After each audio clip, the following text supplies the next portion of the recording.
에베소서 1장 3절에서 10절까지 말씀을 제가 대표해서 봉독하겠습니다.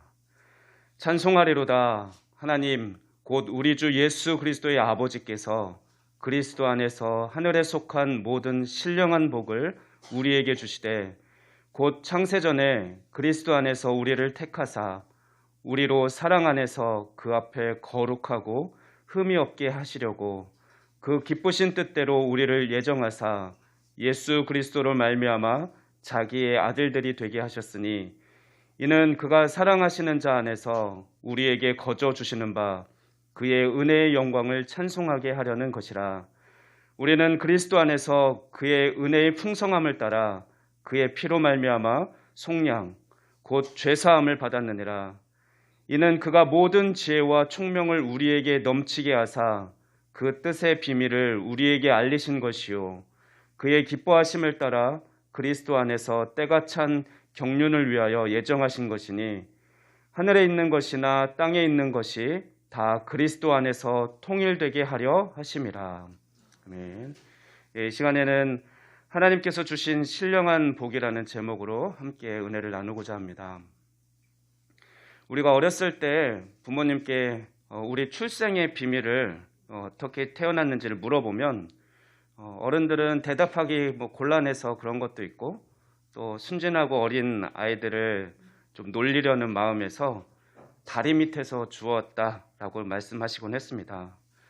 순진한 저는 그 말을 마음에 담아두고 내 정체성을 혼란스러워하며 때로는 우울하게 또 눈물을 흘리기도 했습니다. 아, 나는 다리 밑에 버려진 고아였던가? 그러면서도 이건 사실이 아닐 거라고 부정하면서 나는 엄마 아빠의 닮은 모습이 있을 거라고 엄마 아빠와 내 모습을 자세히 살펴 비교하면서 닮은 모습 한두 가지를 찾으면 그제야 안심하고 했습니다.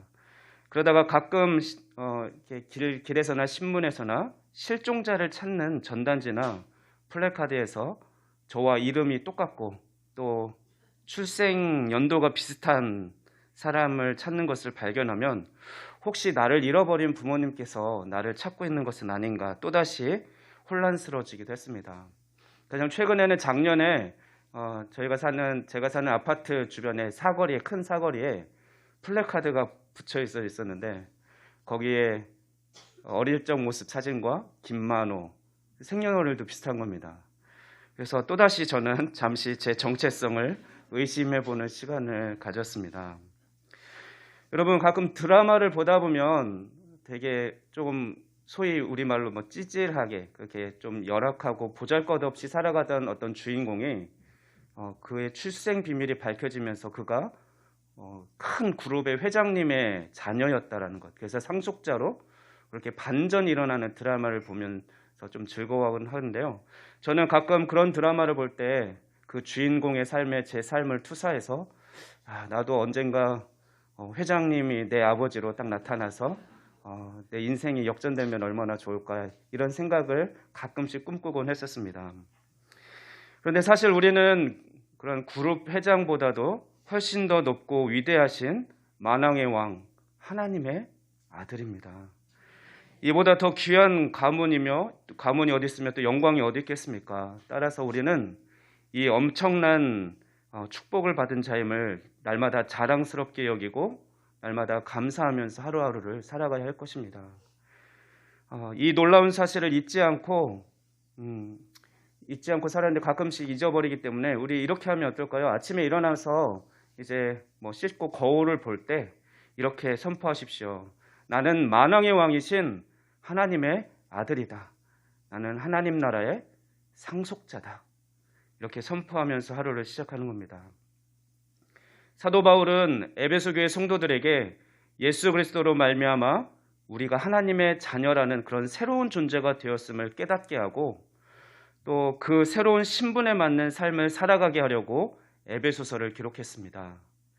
그래서 에베소서의 서론 오늘 본문은 하늘에 속한 모든 신령한 복으로 성도들에게 복 주신 그 하나님을 찬양하면서 시작하고 있습니다.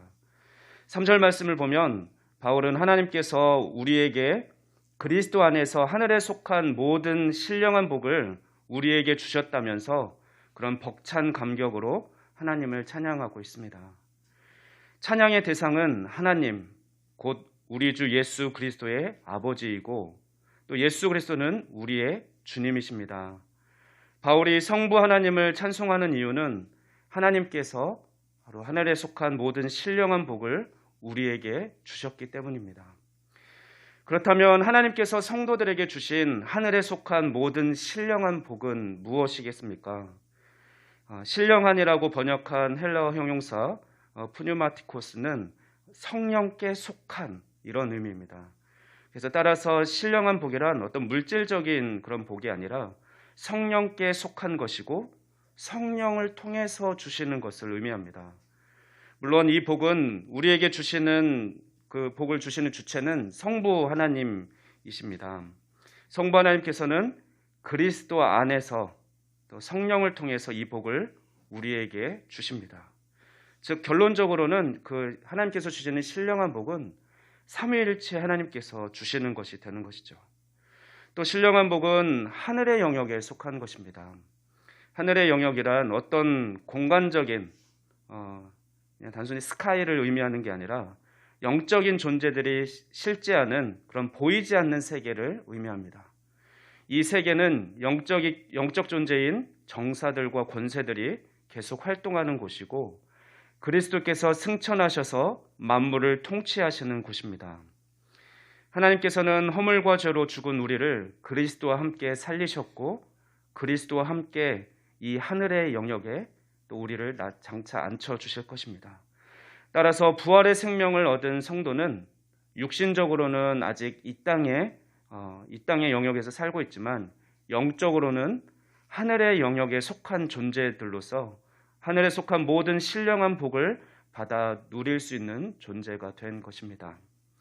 이런 배경을 바탕으로 사도 바울은 오늘 본문에서 성도가 이미 받은 하늘에 속한 그 신령한 복 4가지를 언급하고 있습니다. 4절에 창세전에 우리를 택하신 것, 5절에 우리를 하나님의 아들로 입영하려고 예정하신 것, 7절에 우리의 죄를 사하신 것, 그리고 마지막으로 8절에서 10절 말씀을 통해 만물의 통일에 관한 하나님의 비밀을 알려주신 것입니다. 그러나 이것들이 하나님께서 성도들에게 주신 신령한 복의 전부라고는 할 수 없습니다. 여기서 사도는 하나님께서 주신 그런 복들 가운데 가장 중요한 몇 가지만 언급하고 있는 것입니다. 우리가 본문에서 특별히 주목할 단어가 있는데요. 3절부터 14절까지 이렇게 소주제로 나눠져 있는 그 부분이죠. 쭉 읽어가다 보면 그리스도 안에서라는 말이 자주 등장합니다. 3절 말씀을 먼저 보면 사도 바울은 하늘에 속한 모든 신령한 복이 그리스도 안에서 주어졌다라고 말합니다. 그리스도 안에서 또는 그 안에서라는 이런 전치사구를 1장 3절에서 14절까지 그 짧은 본문에서 11번이나 반복해서 언급하고 있는 것은 하나님의 구원 사역이 전적으로 그리스도를 통해서만 이루어진다는 사실을 강조하기 위해서입니다. 그리스도를 떠나서는 구원도 없고 또 이제 사도 바울이 말하려는 신령한 복도 없는 것입니다. 그리스도를 떠나서 기독교는 존재할 수가 없습니다. 오직 그리스도만이 하나님께서 정하신 유일한 구원자이시기 때문에 그렇습니다. 태초부터 하나님은 그리스도 안에서 구원 사역을 시작하셨고 또 성취하기로 작정하셨습니다. 따라서 하늘에 속한 모든 신령한 복을 자기 백성들에게 주신 일도 그리스도 안에서 일어났으며 자기 백성을 자녀 삼을 것으로 예정하고 선택하신 일도 또 자기 백성의 죄를 구속하는 일도 그리스도 안에서 일어났습니다.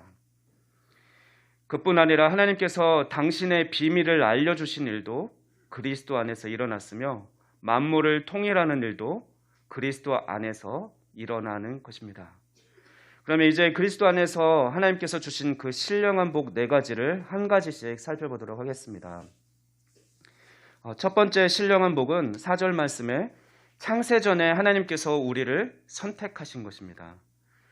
하나님의 선택이 창세전에 일어났다는 것은 무엇을 의미합니까? 선택이 사람이 태어나기 전 창세전이니까 사람의 공로나 어떤 일시적인 조건에 의해서 되는 것이 아니라 하나님의 자유로운 결정과 하나님의 사랑에 달려 있다는 것입니다. 원래 우리는 어떤 존재입니까? 아주 끔찍하고 무서운 심판을 받아 마땅한 죄인들이었습니다. 그럼에도 불구하고 하나님은 이런 우리를 그리스도의 십자가를 통해 내다보며 선택하셨습니다. 선택은 전적으로 하나님의 주권과 은혜로 이루어진 것입니다. 그러므로 창세전에 우리를 선택하신 은혜로운 하나님 앞에서 우리는 내세울 것이, 자랑할 것이, 나 이렇게 했잖아요 라고 말할 것이 한 가지도 없고 오직 우리를 택해 주신 하나님을 찬양할 것만 있습니다. 바울은 그리스도 안에서 선택받은 그 놀라운 복에 압도당해서 선택에 대해서 설명하기보다는 그런 복의 근원이신 하나님을 찬양하고 있습니다. 그렇다면 하나님께서 창세전에 우리를 선택하신 그 목적은 무엇입니까? 4절 말씀을 계속 읽어보면 하반절에 우리가 하나님 앞에서 거룩하고 흠이 없게 하시기 위함이라고 우리를 창세전에 택하신 이유를 설명하고 있습니다. 다른 서신서에서도 사도 바울은 하나님께서 우리를 부르신 목적이 우리를 거룩하게 하심에 있다라고 말합니다. 하나님께서 우리를 구원하신 목적이 거룩하고 흠없고 책망할 것이 없는 자들로 그 하나님 앞에 세우려고 우리를 택하셨다라고 말씀하고 있습니다. 즉 본문은 하나님께서 우리를 택하신 목적이 단지 우리 죄를 그냥 너는 죄가 없어라고 해주는 것, 죄를 용서해 주는 것, 또는 소위 우리를 천당에 들어가게 하는 것, 그것만의 목적에 있지 않다라는 것을 분명히 말해주고 있는 것입니다. 그것은 우리가 이 세상에서 성령의 능력을 의지하면서 거룩하고 흠이 없는 삶을 살아가기를 바라시기 때문에 우리를 구원하셨다는 의미를 내포하고 있는 것입니다. 그래서 고린도후서 7장 1절 말씀 보면 사도 바울은 고린도 교회 성도들에게 우리가 하나님을 두려워하는 가운데서 거룩함을 온전히 이루어 육과 영의 온갖 더러운 것에서 자신을 깨끗하게 하자라고 그렇게 권면하고 있습니다. 또 바울뿐만 아니라 베드로 사도도 베드로전서 1장 15절에서 오직 너희를 부르신 거룩한 이처럼 너희도 모든 행실에 거룩한 자가 되라라고 명령하고 있습니다. 따라서 부름을 받은 성도들에게 거룩한 삶은 선택이 아니라 필수인 것입니다. 물론 거룩하고 흠이 없게 되는 것은 성도의 노력만으로 이루어지진 않습니다. 하나님은 성령님을 통해서 우리 성도들을 점진적으로 그렇게 조금씩 변화시켜 주시고 거룩하게 해주시고 계십니다. 그래서 마침내 예수 그리스도의 날, 주님이 다시 이 땅에 오실 그날에 우리를 거룩하고 흠이 없고 책망할 것이 없는 그런 존재로 하나님 앞에 우리를 세워주실 것입니다.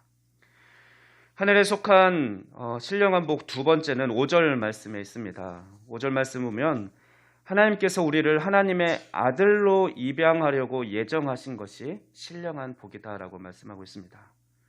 예정하셨다라는 것은 미리 결정하셨다라는 뜻입니다. 예정은 선택과 마찬가지로 비슷하죠. 앞서서 첫 번째 복은 창세전에 우리를 선택했다라는 것이고 우리를 이제 하나님의 아들로 입양하려고 예정하셨다는 건데 비슷합니다. 그래서 예정은 선택과 마찬가지로 인간의 자격이나 공로 이런 것과는 아무 상관이 없고 오직 하나님의 사랑과 긍휼하심과만 관련이 있는 것입니다. 그래서 바울은 하나님께서 사랑 안에서 우리를 예정하셨다라고 기록하고 있습니다. 먼저 우리가 생각해 볼 것은 우리가 하나님의 아들로 입양되었다라는 것은 어떤 의미입니까? 원래는 우리가 하나님의 아들이 아니라는 것이죠. 그것을 전제로 합니다. 그래서 에베소서 2장 이제 다음 장인데요. 오늘 본문의 다음 장인 2장 2, 3절 말씀 보면 우리 존재 원래 어떤 존재였는지를 바울은 설명하고 있습니다.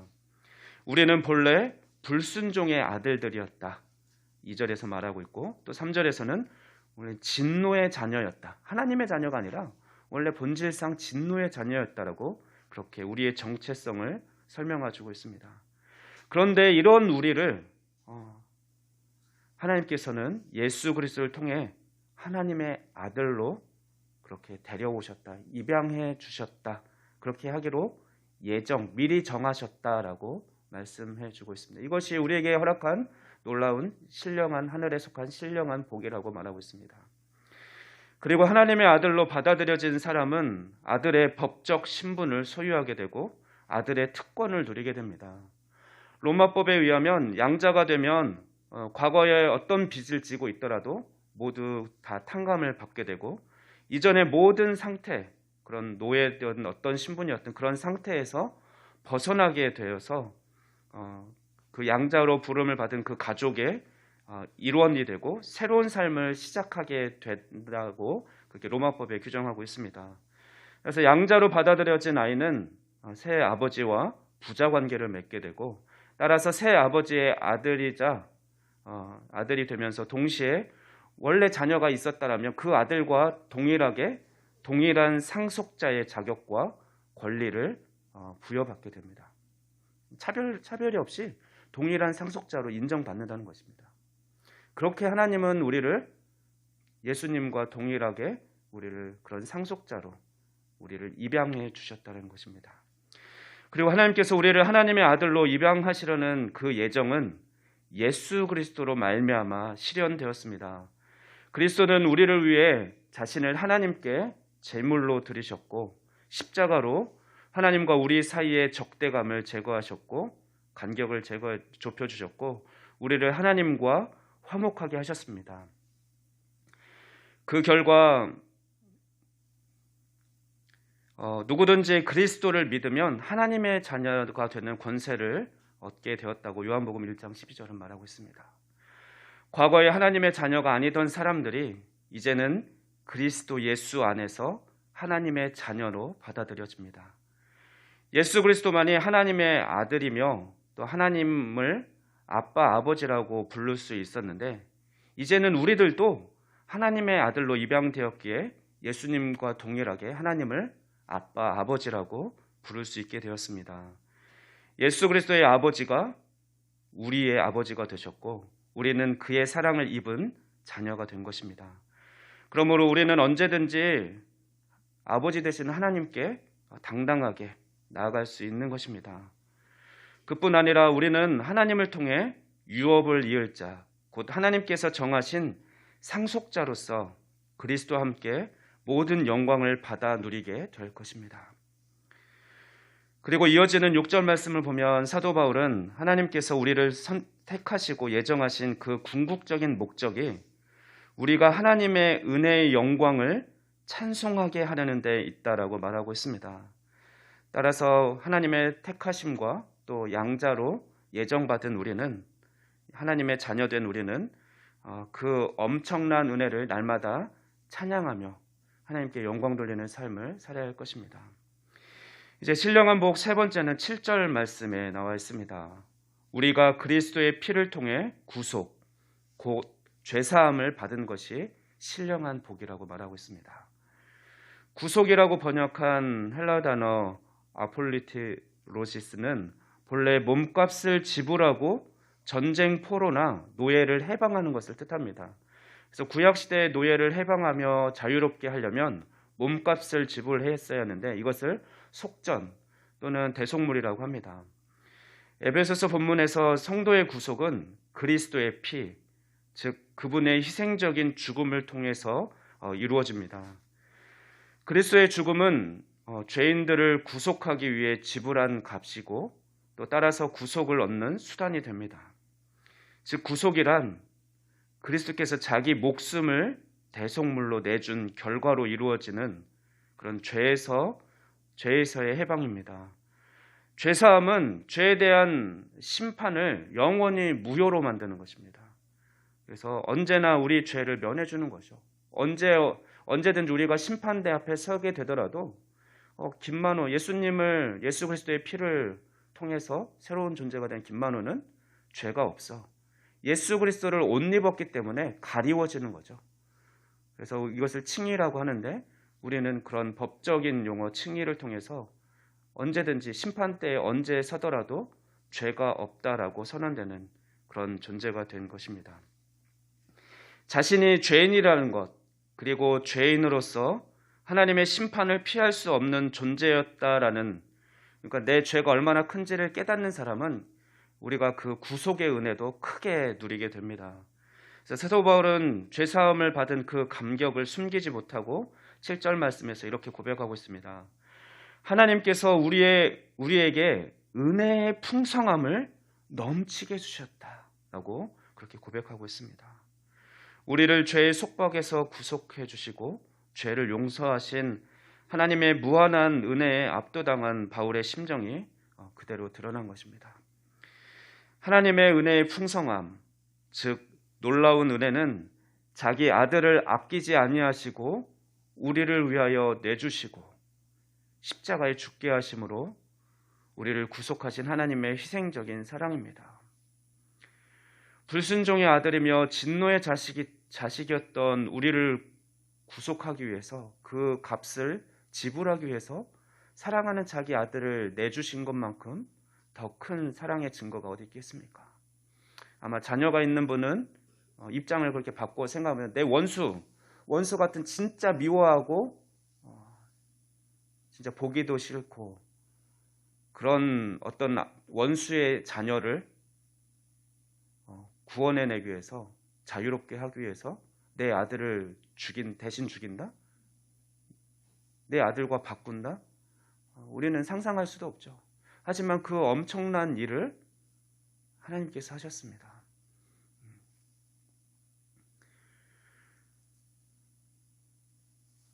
불순종의 아들이며 진노의 자식인 우리를 구속하시려고 죄 없는 자기 아들을 내어주셨습니다. 인간의 죄악은 하나님의 아들을 십자가에 못 박을 만큼, 또 반대로 생각하면 그만큼 큰 흉악한 모습이었다라는 것이고 엄청난 죄였다는 거죠. 예수님, 우리가 그래서 소위 예수님 믿는 우리는 구원받은 우리 예수님 짤이, 우리 얼마짜리야 너? 그러면은 가격표에 예수님 짤이라고 기록되어야 된다고 하는데, 예수님을 맞바꿔야 할 만큼 우리는 큰 죄인이었다라는 것을 우리는 기억해야 하고, 그것을 위해서 우리가 그런 모든 죄가 예수 그리스도의 피로, 죽음으로 우리가 대속받았다, 값을 지불받았다라는 것은 우리가 평생에 하나님을 찬양하고 평생에 하나님을 감사해야 할 이유입니다.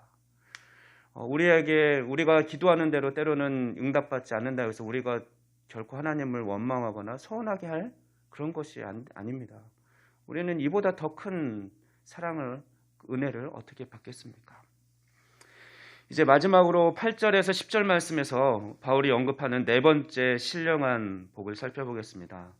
네 번째 신령한 복은 만물의 통일에 관한 하나님의 비밀을 알려주신 것입니다. 8절에서 10절 말씀을 공동 번역 성경으로 읽어드리겠습니다. 한번 비교해서 본문을 보시면서 귀로는 제가 읽어드리는 공동 번역 버전의 성경을 들어보시기 바랍니다. 우리에게 온갖 지혜와 총명을 넘치도록 주셔서 당신의 심오한 뜻을 알게 해주셨습니다. 이것은 그리스도를 시켜 이루시려고 하나님께서 미리 세워놓으셨던 계획대로 된 것으로서 때가 차면 이 계획이 이루어져서 하늘과 땅에 있는 모든 것이 그리스도를 머리로 하고 하나가 될 것입니다. 하나님께서 당신의 뜻의 비밀을 성도들에게 알려주신 것이 신령한 복인데, 비밀, 하나님만이 갖고 있는 비밀인데 그것을 우리 믿는 우리들에게 알려주셨다는 겁니다. 그 비밀은 그런데 그리스도를 머리로 모든 만물을 하나가 되게 하는 그런 하나님의 위대한 계획입니다. 비밀은 아무에게나 알려주지 않기 때문에 비밀이라고 합니다. 그러므로 하나님께서 당신의 비밀을 우리에게 알려주셨다라는 것은 그가 우리를 특별한 존재로 대우해 주신다는 증거가 됩니다. 최후의 만찬 자리에서 예수님은 제자들에게 이렇게 말씀하십니다. 이제부터는 너희를 종이라 하지 아니하리니 종은 주인이 하는 것을 알지 못함이라. 너희를 친구라 하였노니 내가 내 아버지께 들은 것을 다 너희에게 알게 하였음이라 라고 그렇게 말씀하셨습니다. 예수님께서 자신만이 알고 있던 그 하나님의 비밀을 제자들에게 알려주신 것은 그들을 자신의 친구로 간주했기 때문에 그렇습니다. 우리는 더는 사탄의 종이 아니라, 더 이상 사탄의 종이 아니라 하나님의 자녀가 되었다라고 했습니다. 그래서 하나님은 당신의 뜻인 그 비밀을 우리에게도 알려주신 것입니다. 자식은 아버지의 뜻을 알고 그것을 함께 공유하고 또한 그 뜻을, 아버지의 뜻을 받들어야 합니다. 하나님은 우리를 아들로 삼으시되 당신의 비밀을 알려주시고 당신의 비전을 공유하게 하셔서 우리를 아들로 대우하고 계심을 또 한 번 증명해 주신 것입니다. 하나님께서 우리에게 알려주신 그의 뜻의 비밀은 하늘에 있는 것들과 땅에 있는 것들을 그리스도 안에서 통일하려는 것이라고 합니다. 마틴 로이드 존스 목사님은 이 구절이야말로 에베소서의 실제적인 주요 목적을 이해하는 열쇠라고 이렇게 이야기합니다. 즉 에베소서를 이해하기 위해서는 이 구절을 온전히 제대로 이해해야 한다는 것을 말하고 있는 것이죠. 심지어 그래서 로이드 존스 목사님은 에베소서를 이 구절의 요점이라고 설명하려고 기록한 그런 이 구절을 설명하려고, 이 요점인 이것을 설명하려고 쓴 서신서다라고까지 주장하기도 합니다. 그러나 사도 바울은 이 구절의 중심 개념인 통일을 그런 에베소서에서 상세히 설명하고 있지는 않습니다. 단지 만물의 통일이라는 큰 틀 안에서 성도의 구원과 교회를 그렇게 조망하고 있습니다. 그래서 성도의 삶에 관한 이렇게 살아야 된다. 새로운 피조물, 교회로 부르신 우리는 이렇게 살아야 된다라고 이제 4장부터 6장까지는 그런 구체적인 지침을 내려줄 뿐입니다. 하지만 우리가 로이드 존스 목사님 말씀대로 그 통일, 만물을 통일하는 것이 뭐지? 이 개념을 제대로 이해하지 못하면 에베소서의 내용을 제대로 파악할 수 없는 것이 사실입니다. 그래서 그 의미를 한번 살펴보겠습니다. 통일되게 하려 하심이라로 번역한 것은 만물을 그리스도 안에서 함께 모으다. 그 언어적인 의미가 우리가 보통 이제 논리적인 언어로, 수사학적 용어로 요약하다, 이런 의미 단어라고 합니다. 그러니까 모아서 결론을 짓는 거죠. 그런 통일되게 한다는 뜻이 그런 의미가 있는데, 그래서 하나로 모은 것이다 라고 이해하면 됩니다. 만물의 중심인 그리스도 안에서 모아서, 근데 단지 모으는 것, 예수 그리스도를 머리로 하고 모든 것을 몸으로, 지체로 모으는 것, 그것에서 지나지 않고 단지 모아있다고 해서 그것이 끝나는 것이 아니라 그 통치가 그의 하나님의 주권 아래 굴복하게 하고 하나님과 바른 관계를 맺게 하는 것을, 그것까지를 의미합니다. 더 쉽게 얘기하면 이겁니다. 하나님께서는 이 세상을 창조하시고 보시기에 심히 좋았더라라고 그렇게 말씀하셨습니다. 그런데 어떻습니까? 이 모든 피조물이 하나님의 걸작품으로 아름다운 조화와 질서를 갖추고 있었고, 또 하나님과 바른 관계를 가지고 각자 본연의 위치에 머물러 있었는데, 그런 처음 창조의 그런 아름다운 모습은 오래 지속되지 못했습니다. 먼저 하늘에서 통일과 그 조화를 파괴하는 반역이 일어났습니다. 마귀가 바로 하나님을 반역하고 타락했고, 그래서 하늘의 거룩한 천사들 가운데 많은 수가 마귀를 추종하면서 그렇게 하나님을 대적하는 자들이 생겨났습니다. 그들은 또한 이런 불화하는 모습을 또 하늘에만 국한하지 않고, 마귀는 유혹의 영으로서 아담과 하와를 유혹하고 무너뜨렸습니다. 그래서 죄를 짓고 타락하도록 만들었고, 그 결과 모든 피조물을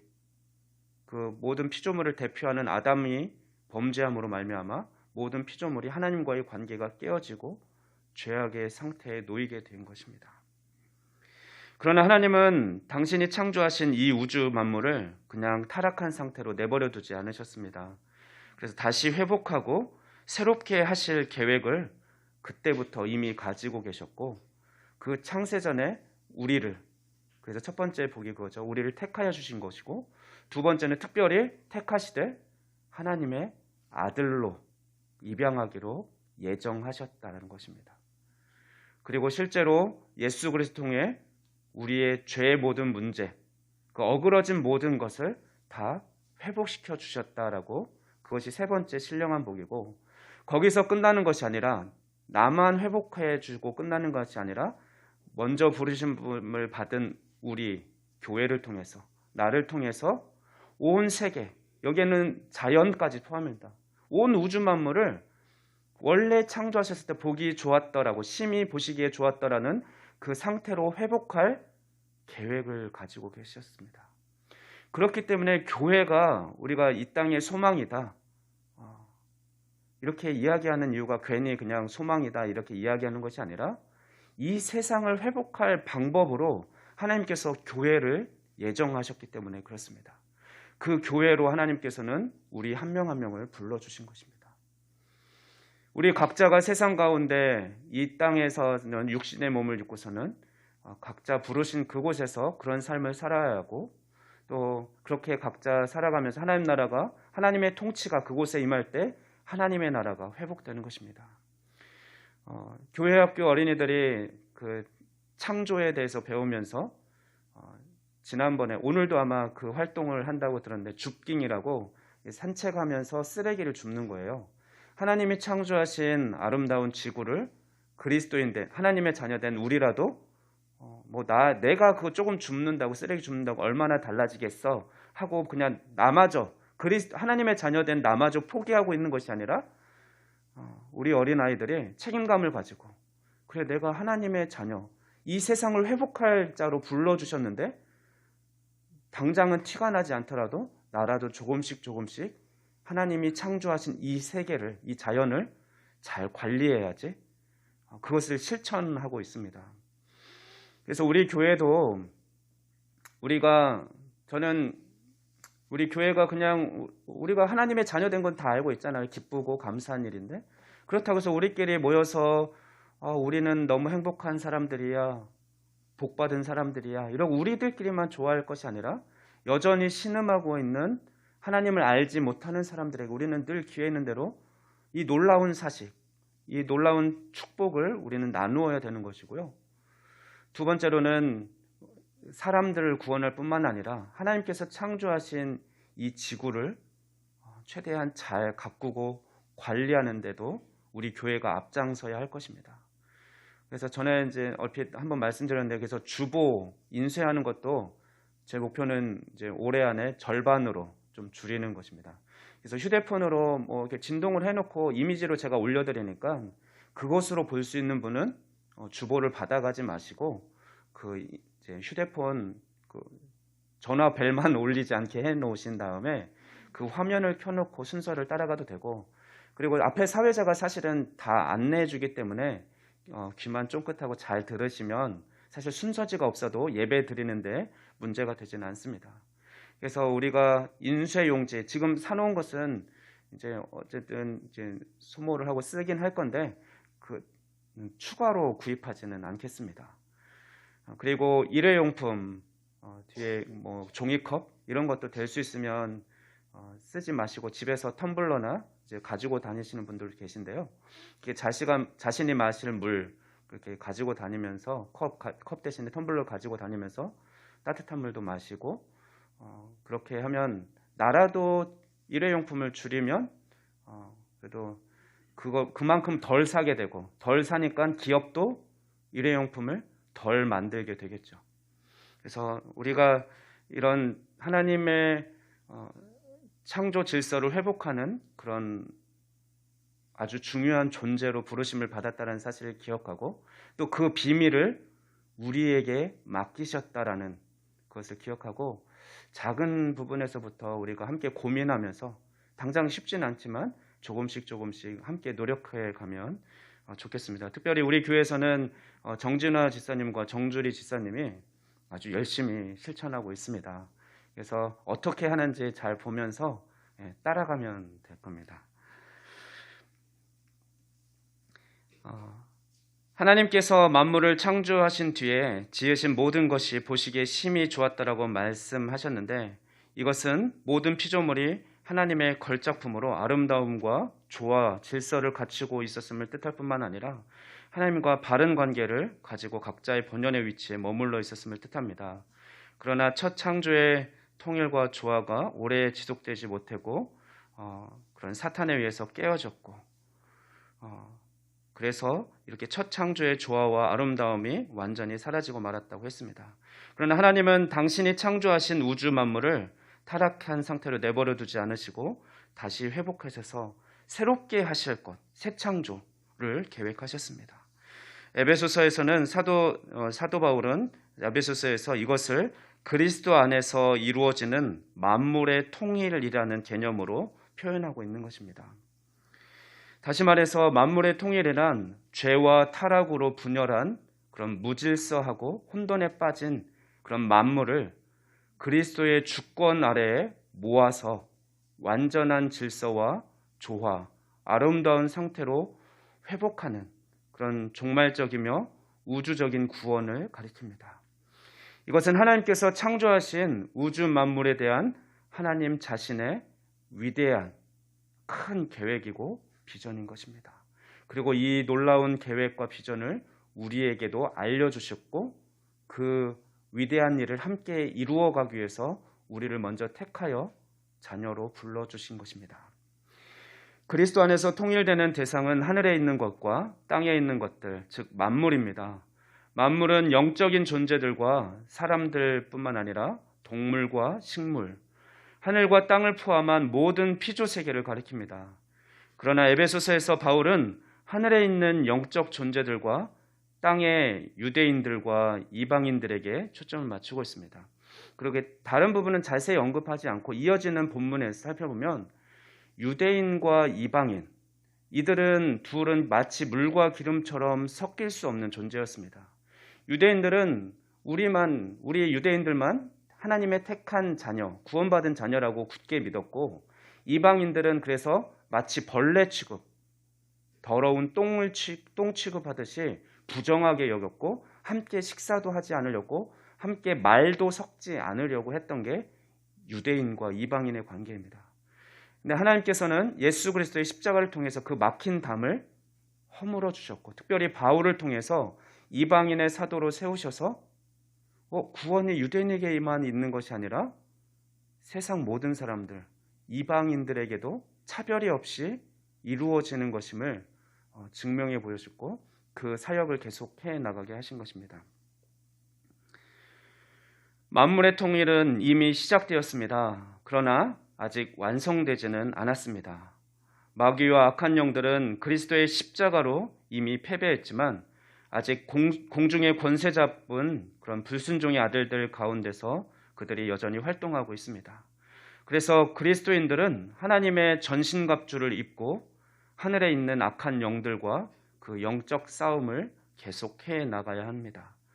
그러나 이 영적 싸움은 그리스도께서 이미 이기신 싸움입니다. 승리는 이미 결정된 것입니다.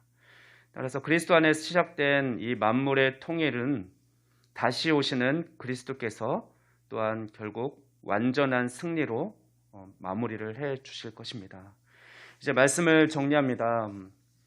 우리는 우리가 어떤 존재인지 분명히 알 때, 우리 존재 정체성을 분명히 알고 있을 때, 이 세상을 살아갈 때 그 영적 전쟁에서 당당하게 승리하는 삶을 살아갈 수 있습니다.